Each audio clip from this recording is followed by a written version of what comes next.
Hey everybody, welcome back to the channel. This is a bit of a different video. So if you've seen the last video on this channel where I talk about what it took for college football to come back in the present day, you know that I've been playing a lot of college football the last few weeks, and I've been making content on TikTok and on a secondary YouTube channel that will be in the description down below, where I kind of chronicled the first season of playing through a UMass rebuild.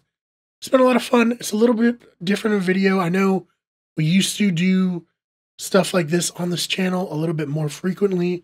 We're going to be bringing that stuff back a little bit more, so it's not just the rant videos, but these specifically will be on that new channel, as I said in the description down below. So if you like this, you can follow along with my journey, see if I bring a national championship to UMass Amherst on that channel, again in the description down below. So I finally got my hands on College Football 25.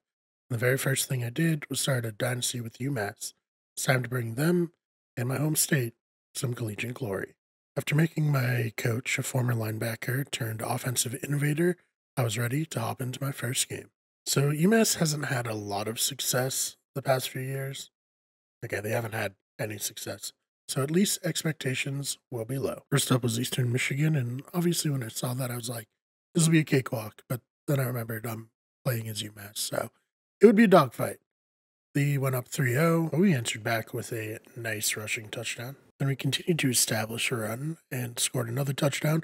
Let's not worry about the extra point. Watch my last TikTok for more on that. Then we scored a short passing TD and actually managed to make this extra point. But Eastern Michigan answered with a long touchdown run. Some embarrassing tackling on this one.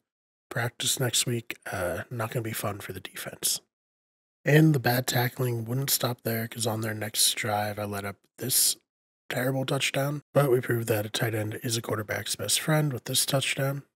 And then our quarterback showed that he can get it done on the ground just as well as he can get it done through the air with this big play, which set up a short passing touchdown. Just for good measure, on the next drive, he threw an absolute dot for another touchdown.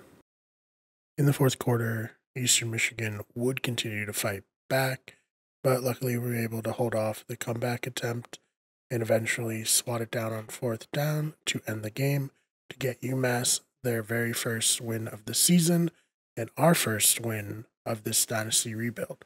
I hope you like it, and please stick around for more videos and check out our stream. For the second game in my UMass Dynasty rebuild in College 25, we headed to Toledo, Ohio.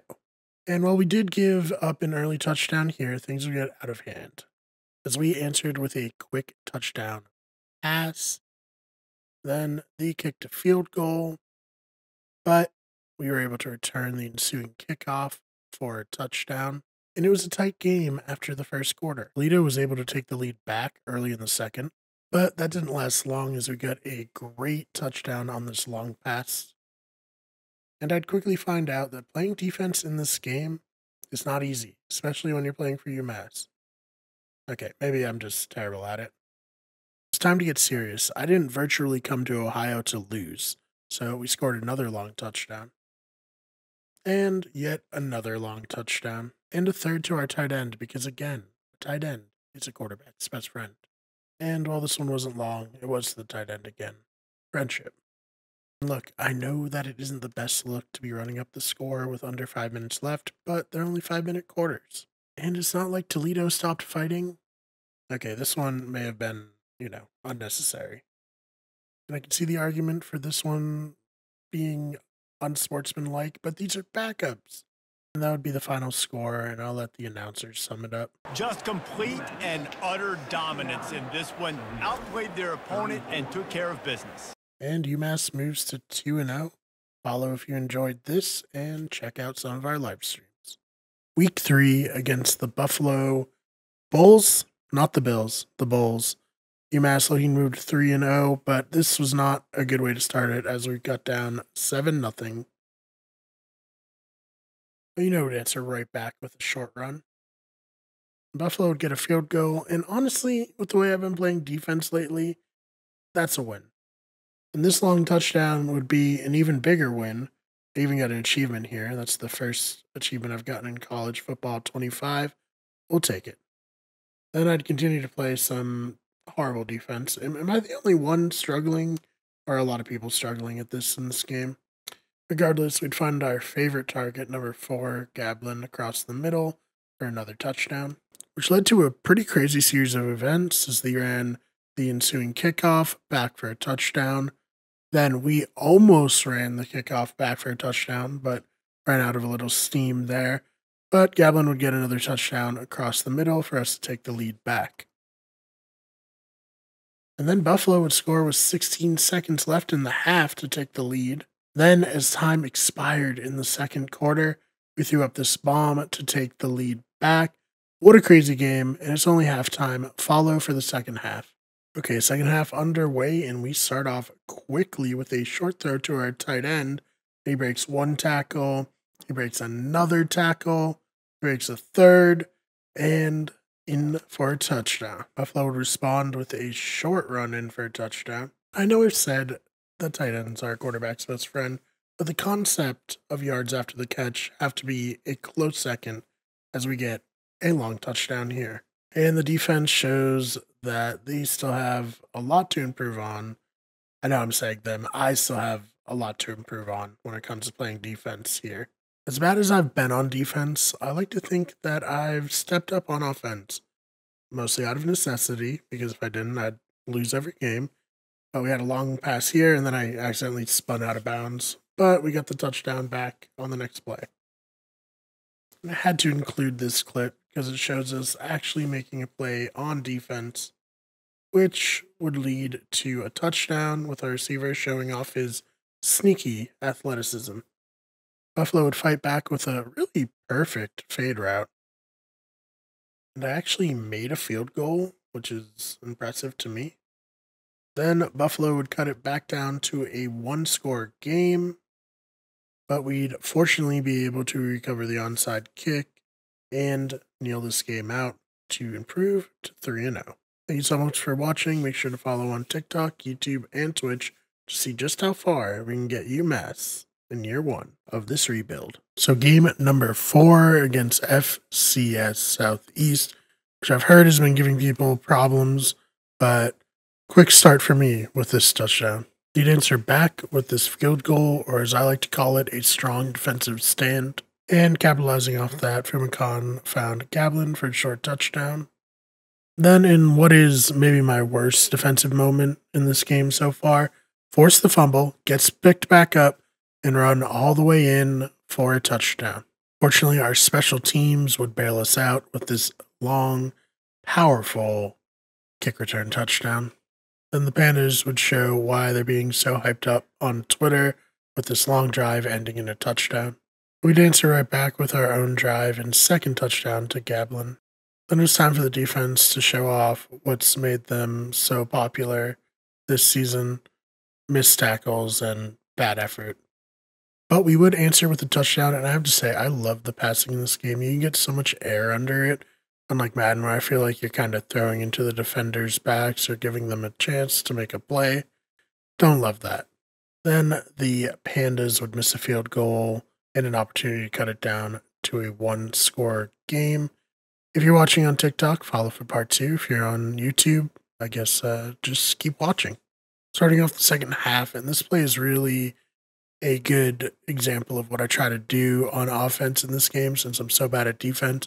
Find a quick receiver, throw it to them in space, and let them run for a long touchdown. Of course, my other favorite thing to do is throw it to the tight end, because as we've established, a tight end is a quarterback's best friend. And this is kind of like a great example of how bad I am at defense again.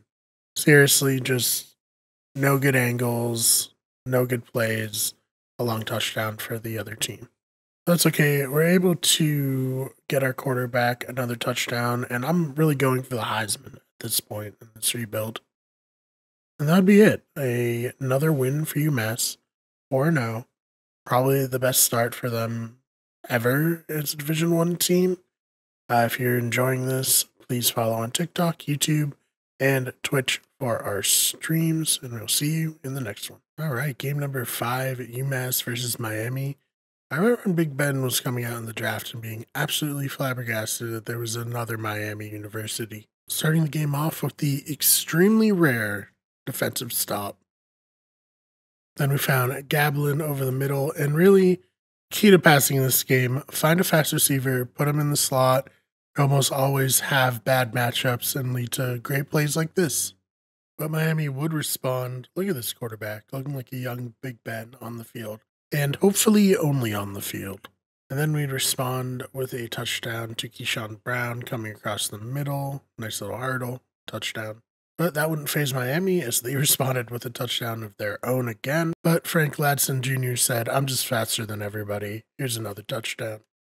And we'd block a field goal in what is almost certainly our best defensive play so far in this rebuild, which would allow us to pad our lead before halftime. If you're on TikTok, follow part 2. If you're on YouTube, just keep watching. So I actually forgot about this play in the same way that my cornerback forgot to cover his man.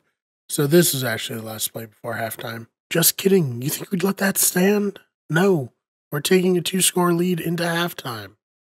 In the second half, we'd start off with this field goal, which I do feel I'm getting better at, as long as there's no pressure whatsoever to make it. Galban would add to the lead with another touchdown where he just runs away from everyone. Miami would get back on the board with this touchdown to their tight end. Then on their next drive, we'd stop them on 4th down for a turnover, which would lead to a rushing touchdown as we continued to pad the lead. And just for good measure, on the next drive, we would get a pick 6 to continue to extend the lead. Miami would get a garbage time touchdown, but whatever. In the end, UMass would move to 5-0 in what is quickly becoming a Cinderella season for this program. Make sure you follow on TikTok, YouTube, and Twitch for more videos and streams. Game number 6 against the Northern Illinois Huskies, and I just have to say, off the rip, this is not going to be a terribly interesting game. Not a barn burner. Take the lead on a 1-yard touchdown run here. Then we get another touchdown to Galban. I've been saying his name wrong this whole time. It's Gablin, but it's Galban. Then we get another touchdown to Brown to take a 3-score lead. Huskies finally get on the board here with an end around, but we'd answer back with another touchdown to Galban, just having an amazing year. Then we get our quarterback's best friend, the tight end, involved for another touchdown. Then we're just kind of messing around here, seeing if we can make this throw to Brown on the run. We can. Might be important during a close game in the future.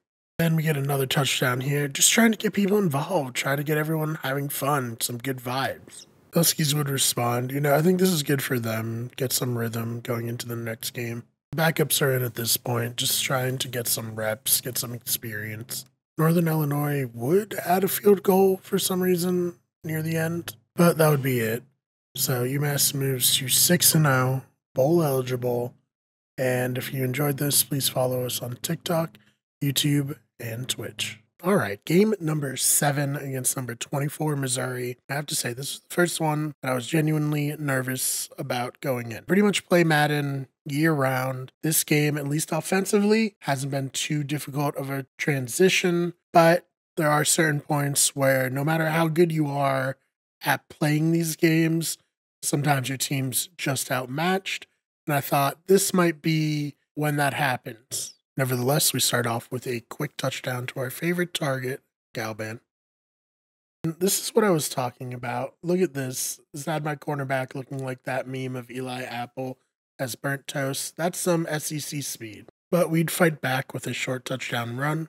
Then Missouri's quarterback would show that somehow he's not shaken by the UMass atmosphere. But that's all right, because we would pull out one of our favorite plays, throw to Galban, and let him run away from everyone. Even works against Missouri. And the haters said that we can't tackle on defense, and quite frankly, the haters were correct, because we gave up another touchdown. So we'd get it back here on another pass to Galban, really our MVP. And then in order to upset a ranked team as a team like UMass, you need to steal possessions, which we did here. Then we'd go up by 2 scores with a pass to, who else? Galban. Then the quarterback would throw another interception. He's truly in hell. Amherst, Massachusetts. Then we'd get a long rushing touchdown to go up 3 scores. Can you imagine if this really happened? At this point, the only thing that can stop us is our own hubris as we fail on 4th and 9 in our own territory, which predictably would lead to Missouri scoring, cutting the lead down a little bit, but it's fine. See, what did I tell you? Totally fine. Missouri definitely can't come back, right? Okay, 2-score lead in the 4th. We got this. Son of a bitch. It's fine. Just got to pick up this 4th and 1, seal the game, and oh no. And unfortunately, our defense couldn't stop them, and Missouri would tie it late. But when times are tough, who are we going to throw it to? Who else? Galban with a huge touchdown. Missouri would have one last chance, but fortunately, they'd throw it up, and we'd come down with the interception, which would end this matchup. The Minutemen are 7-0 and on the precipice of something big, as long as I don't, screw it up. All right, game number 8, and a little bit of a reprieve after the nail-biter with Missouri against an FCS team. During the first drive of the game, our quarterback goes out there, and he's been prolific passing, but he can still make plays with his legs. FCS East would respond, and for a moment, I was genuinely worried. Is this going to be a letdown game? Fortunately, that worry was short-lived because this was the first play when we got possession. Then after 3 and out by FCS East, we found who else? Galban for a long touchdown. Then our defense would make a play, and you know it happens so infrequently, I have to show it. Then our running back would put us ahead by 3 touchdowns. Then a long pass to Galban would get us down to the red zone, and we would quickly throw the touchdown to Galban, let him finish it off. But FCS East would fight back to cut the lead down to 21 before halftime, follow for part 2. Just before halftime, we would get that 4-touchdown lead back with a short pass. In the second half, the defense would make another play, 2-in-1 game, absolutely unheard of. This would set up this pass to Brown Jr., threading the needle, just getting it wide open. Then later in the second half, we'd get to air out a pass for another very long touchdown. Then the defense would make an unheard of 3rd big play and run this interception back for a touchdown. And we'd just get a short rushing touchdown to cap off our scoring. And that would really be it. A 70-20 win over SCS East. And the Minutemen are 8-0.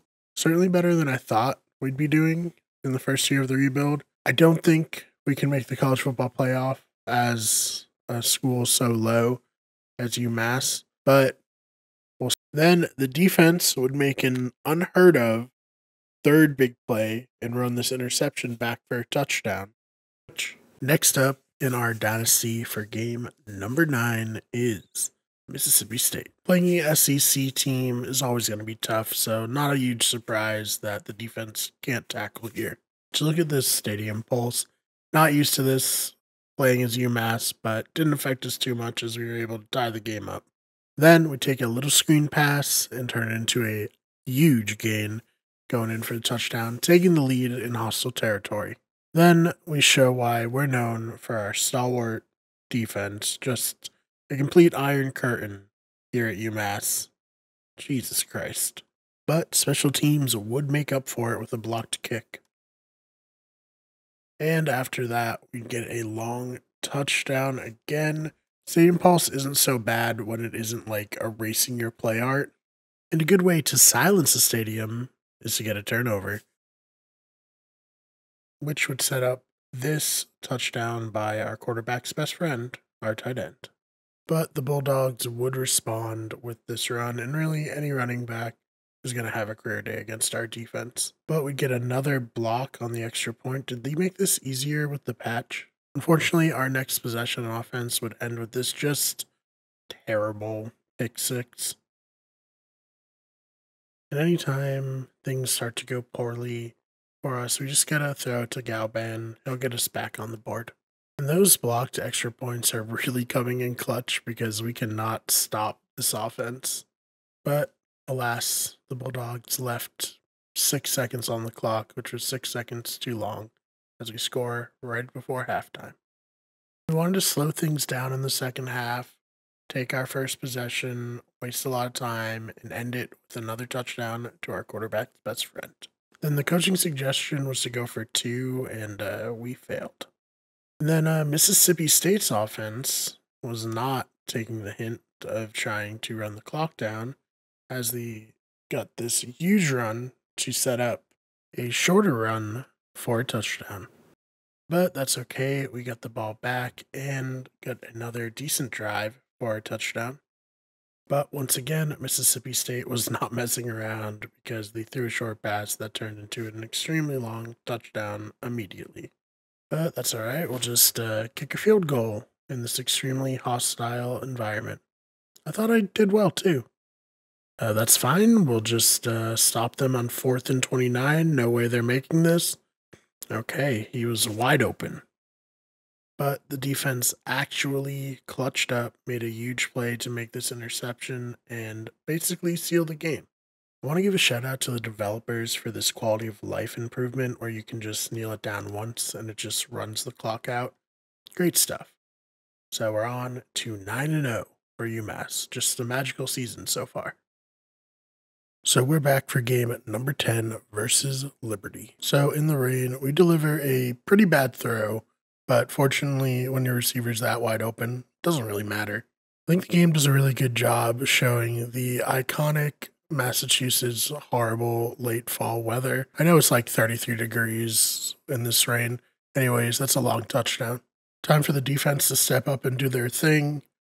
Unfortunately, their thing is missing tackles and allowing outrageously long touchdown runs. And the defense does get a stop, but of course, we ran directly into the punter, so first down. Then Liberty would capitalize with another touchdown run. This time it's their quarterback. Then this just truly horrible pass would lead to an interception. Then Liberty would extend their lead with another long touchdown run. Stellar defense as always. Fortunately, our tight end would prove once again why he's our quarterback's best friend.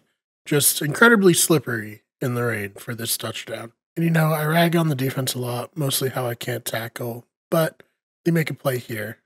And that play would set up a Galban touchdown, then a real series of unfortunate events, including not being able to recover this fumble, then running into the punter again, would lead to Liberty kicking a field goal to go into halftime 27-24.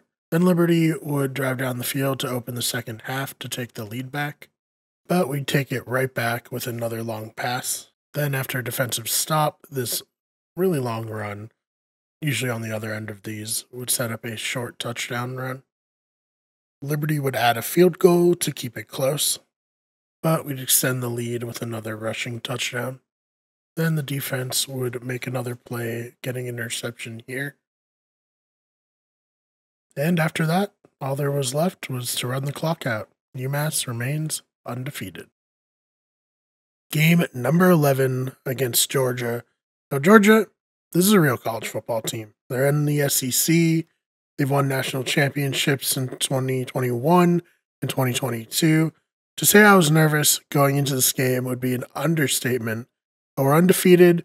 Maybe we can pull it off. So we're initially struck with this scene play art that is shaky and it doesn't say which button corresponds to which receiver. This had me nervous. Pissing our pants yet? But not as nervous as this play would make me, as Georgia is able to score pretty much immediately. Hopefully not a preview of things to come. In games like this where you're completely outmatched, I feel like you need to take some risks. Unfortunately, this risk didn't pay off at all, and Georgia would capitalize on it almost immediately. It's going to be a long day. Finally, in the second quarter, though, we do get on the board. The pass to Galban, who else? Then the defense is able to hold the Bulldogs to a field goal, which is a win. And on the Bulldogs' next possession, the defense actually makes a real play with this interception. Maybe there's hope. After the interception on 4th and goal, we find a wide open Galban. Cut the lead to 3, looking pretty good. Unfortunately, Georgia would kind of just bully us on this touchdown run. But we drive it back down, and on 4th and goal, we find our tight end who drops it. But later, at the beginning of the fourth quarter, we'd be driving again and throw an interception. Then down 10, late in the fourth, we'd be driving, but another interception would end the drive and effectively end the game. So a disappointing way for the undefeated season to end, but really most of the mistakes were just me throwing dumb picks. I think that this team could beat Georgia if they played again. Game number 12 against UConn, looking to rebound after the loss to Georgia. This is a rivalry game in the snow. Doesn't get much better than that. To open the game off, we're able to hold UConn to a field goal. On the attempt, UConn tries a fake, which doesn't work at all, so we get the ball back. And on our ensuing drive, we're able to find Brown for a touchdown. Then after stopping UConn, we get the ball back and throw it short, but our receiver has some fancy moves in the snow and runs it in for another touchdown. After that, our quarterback, Fomicon, rolls out and shows that he can get it done on the ground just as well as he can get it done through the air. On defense, after a strong first half, we had to allow this to happen just to remind everybody who we are. And before halftime, we allowed this, just to keep it interesting, keep the viewers watching. Then in the second half, this is the kind of weather that makes you want to pound the rock, and that's what we do for a touchdown. Our next drive shows that we probably should have kept it on the ground as we throw an interception here. That would lead to UConn actually kicking a field goal to cut the lead down. Watching this back, I don't really have a good explanation for this play. One of my worst, to be sure. UConn would capitalize on my terrible mistake. Then they'd go for 2 and get it, cutting the lead down to 3. There's one thing I've learned during this rebuild. It's when in doubt, throw to Galban. He'll make something happen, which he does here for a touchdown. Then this interception would seal the game. A good bounce-back win against a rival after our loss to Georgia. And we just keep trucking on this solid season for UMass. All right, season is over. Let's get to the postseason awards, starting with the Johnny Unitas School Norm Award by Fomicon, of course. He also won the Best Quarterback of the Year.